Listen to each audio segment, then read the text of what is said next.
নমস্কার বন্ধুরা, বেঙ্গলিউল কুকিংয়ের তরফ থেকে আপনাদেরকে স্বাগত। আমি আজকে সজনে শাকের ভর্তা বানাবো। সজনে শাকগুলো ভালো করে বেছে ধুয়ে নিচ্ছি। এখানে কড়াইতে 1 টেবিল চামচ সরষের তেল দিচ্ছি।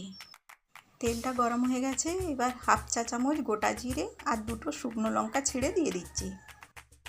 নেড়ে চেড়ে লঙ্কা আর জিরেটা ভেজে নিচ্ছি। লঙ্কা আর জিরেটা ভাজা হয়ে গেছে।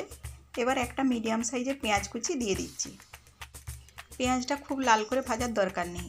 এবার 4-5 কোয়া রসুন কুচি দিয়ে দিচ্ছি। নেড়ে চেড়ে রসুন আর পেঁয়াজটা ভেজে নিচ্ছি। পেঁয়াজ রসুনটা ভাজা হয়ে গেছে। এবার সজনে শাকগুলো দিয়ে দিচ্ছি।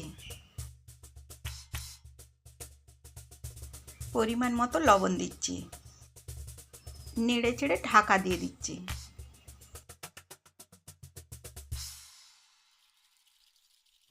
3 মিনিট পরে ঢাকাটা খুলে নিচ্ছি।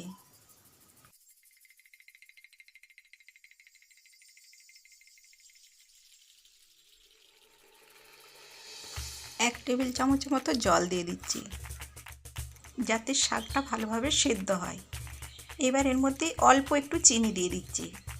শাকের মধ্যে চিনি যারা পছন্দ করেন না, তাদের দেওয়ার দরকার নেই। মিনিট 2-এর জন্য ঢাকা দিয়ে দিচ্ছি।